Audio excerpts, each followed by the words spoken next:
At exactly 0127 local time on Thursday, May 29, 2026, three explosions fractured the night sky east of Bandar Abbas, Iran. No warning, no press release, no declaration of war. Just the cold surgical flash of a precision strike. And then silence. The Strait of Hormuz, a 21-mile wide bottleneck between the Persian Gulf and the Gulf of Oman, had just become the most dangerous stretch of water on Earth. Again. What happened in those 11 minutes between 0127 and 0138 is the kind of story that shapes the new rules of warfare. Not with a carrier group sailing over the horizon, not with a presidential address, but with unmanned systems, satellite surveillance feeds, encrypted kill chains, and a U.S. Central Command that had been watching and waiting for exactly this moment. This is that story. To understand what happened above the Persian Gulf that morning, you have to understand the world it was happening in. 90 days earlier, on February 28, 2026, the United States and Israel launched coordinated airstrikes against Iranian military infrastructure. The supreme leader of the Islamic Republic, Ali Khamenei, was killed. In retaliation, Iran did something no one fully believed it would do. It closed the Strait of Hormuz to all foreign shipping. Every vessel, every tanker, every cargo ship, gone. 20% of the world's daily oil supply, approximately 20 million barrels per day, simply stopped moving. The global fuel crisis that followed was immediate and brutal. Oil prices spiked. Airline routes collapsed. Gulf exporters like Iraq and Kuwait, countries that had nothing to do with the conflict, watched their only export corridor disappear overnight. The United States responded with what CENTCOM designated as the Strait of Hormuz campaign, a sustained aerial operation targeting Iranian naval vessels, drone platforms, and mine-laying boats to force the corridor back open. By mid-April, a fragile naval blockade of Iran was in place. By early May, a fragile ceasefire had taken hold, but fragile means exactly that. By the last week of May, negotiating teams from Washington and Tehran were in Doha, working through the language of a memorandum of understanding, sequencing of sanctions relief, uranium stockpile arrangements, the precise conditions under which the strait would reopen to unrestricted navigation. Diplomats called the talks generally positive. Intelligence officers called them a distraction, because while diplomats traded words, the IRGC was doing what it always does. Preparing. At approximately 2300 hours on May 28, 2026, more than 2 hours before the strikes, a U.S. ISR asset, an intelligence, surveillance, and reconnaissance platform operating at altitude over Bandar Abbas, detected thermal activity at a known IRGC drone ground control station on the eastern outskirts of the city. Bandar Abbas is not an ordinary port city. It is Iran's primary naval base. It sits directly on the strait.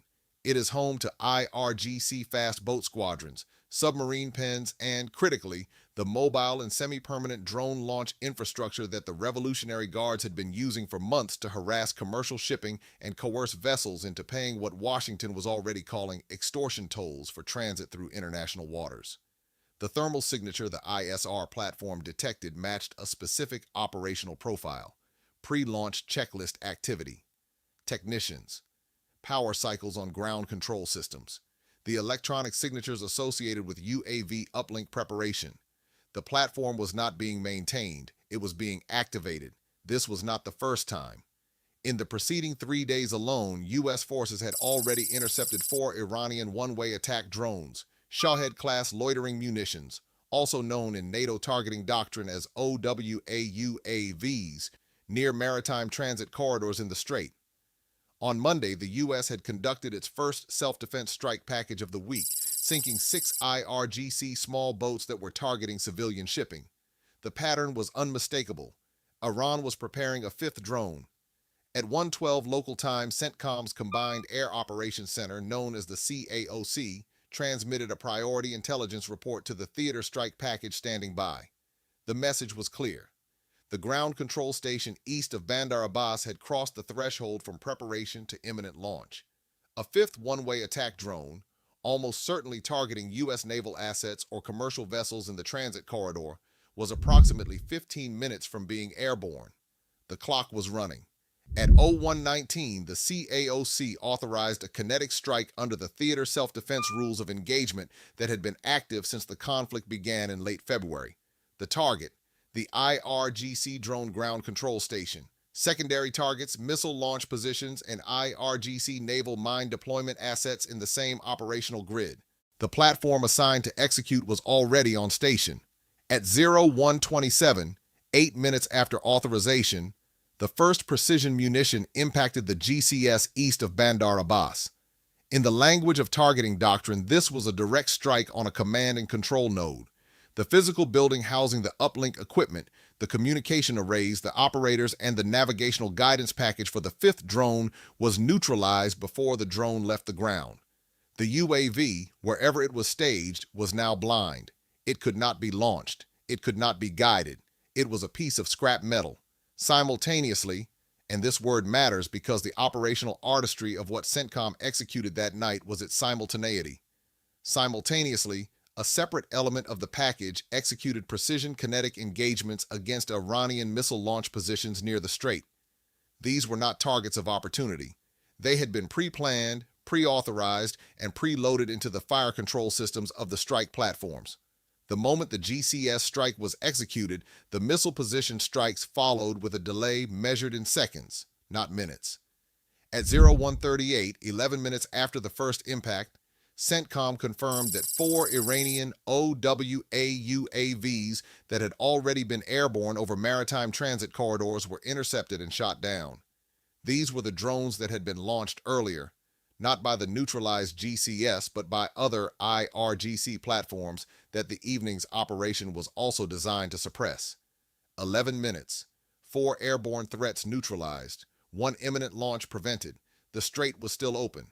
Here is what military briefings tend to leave out. At the moment those 3 explosions lit up the eastern edge of Bandar Abbas, there were people inside that building. Iranian conscripts, IRGC technicians, young men, some of them probably no older than 22, 23, who had been told by their chain of command that their job was to launch a drone at an American ship or a Greek tanker or a South Korean cargo vessel navigating international waters.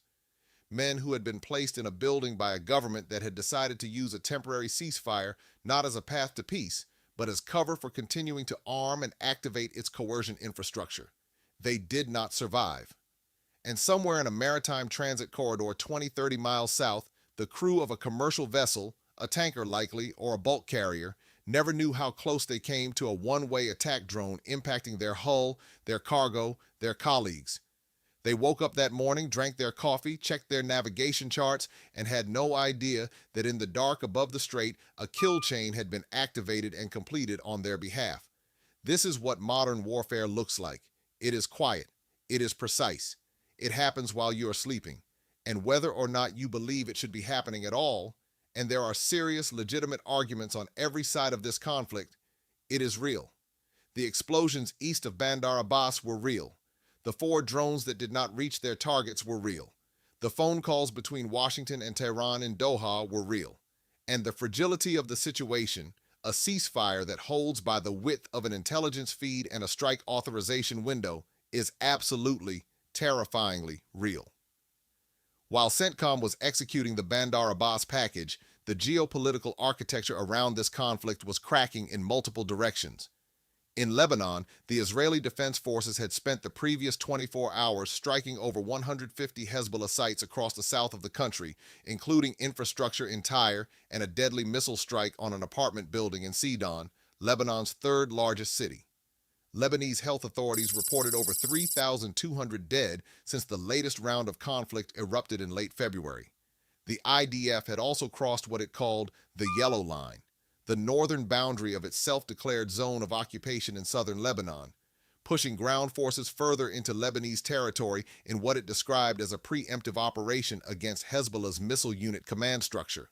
Earlier that same week, in the first Israeli strike on Beirut in weeks, the IDF targeted a senior Hezbollah missile unit commander in a coordinated operation that, according to sources who spoke to CNN, was planned in direct coordination with Washington. Meanwhile, in Washington, Treasury Secretary Scott Bessent was issuing public threats to Oman.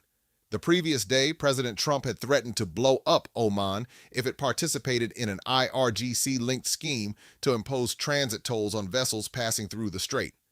Iran had recently created a new body, the Persian Gulf Strait Authority, to collect payment from shipping companies seeking to navigate waters it still considered under its effective control. The U.S. Treasury immediately designated the authority as a specially designated national, calling it, in the Treasury's own language, an attempt by the IRGC to monetize its campaign of state-sponsored terror by extorting vessels. $24 billion. That is the figure Tehran had been told could be unlocked, frozen Iranian assets overseas, if the strait reopened. That is the number that was sitting on the table in Doha while drones were flying and missiles were striking and apartment buildings in Sidon were coming down. $24 billion, and a corridor through which 1/5 of the world's oil moves every single day. These are the stakes, not abstract geopolitical stakes, real ones, the kind that show up at the gas pump, in airline ticket prices, in the cost of goods on the shelves of supermarkets from Milan to Manila. Let's be honest about what the United States has established through this operation and the series of operations that preceded it since March. Washington has demonstrated, not declared, demonstrated, a willingness to conduct repeated, limited kinetic operations against IRGC infrastructure during an active ceasefire, under a self-defense framing that Iran has condemned as a violation but has been unable to escalate against in any meaningful way. The IRGC publicly warned that its forces were lying in wait if the United States restarted full combat operations. The key word there is full. What CENTCOM has been executing is not full combat operations. It is a calibrated, persistent suppression campaign designed to make Iranian coercion of the strait too costly to maintain, without triggering the threshold that would collapse the ceasefire and the peace talks simultaneously. This is the new doctrine of gray zone warfare in action. Not Cold War, not hot war. The permanently contested space in between, where state actors probe, suppress, and signal without declaring, where the rules of engagement are written in real time by operators thousands of feet in the air and lawyers in air-conditioned rooms on the other side of the world. Iran, for its part, has been playing a parallel game, allowing 25 ships to transit the strait while calling it proof of its administrative control. Shipping intelligence firm Kepler could independently verify only 2 crossings on the Monday of that week, 7 on Tuesday. Persistent signal interference in the region was making it difficult for commercial operators to verify conditions on the ground. The IRGC was not just using military hardware to coerce. It was using electromagnetic interference, information ambiguity, and economic pressure simultaneously. This is the full-spectrum threat environment that the officers in CENTCOM's CAOC were managing when they authorized the Bandar Abbas strike. It was not just about one drone. It was about maintaining the credibility of American deterrence in a situation where every action is scrutinized, every inaction is tested, and the entire architecture of the global energy market is watching to see who blinks. When the sun came up over the Strait of Hormuz on Thursday, May 29, 2026, the water looked the same as it always does. Blue, flat, impossibly narrow for something carrying so much of the world's weight. In Doha, negotiators returned to the table. A tentative agreement on the Memorandum of Understanding, language that would lift constraints on the strait and allow unrestricted navigation, was reportedly close. Trump had said publicly he would not rush a deal. His cabinet had assembled at Camp David to work through it. In Bandar Abbas, a building was missing from a satellite image. In the maritime transit corridor to the south, ships were moving. And in the IRGC's operational planning rooms, somewhere in a city or a bunker or an underground facility that no ISR platform has yet located precisely, someone was already rebuilding. That is the thing about gray zone warfare that no briefing, no sanctions list, no memorandum of understanding fully resolves. You can destroy a drone, you can destroy a GCS, you can sink fast boats and strike missile positions and shoot down OWA UAVs at 0138 on a Thursday morning.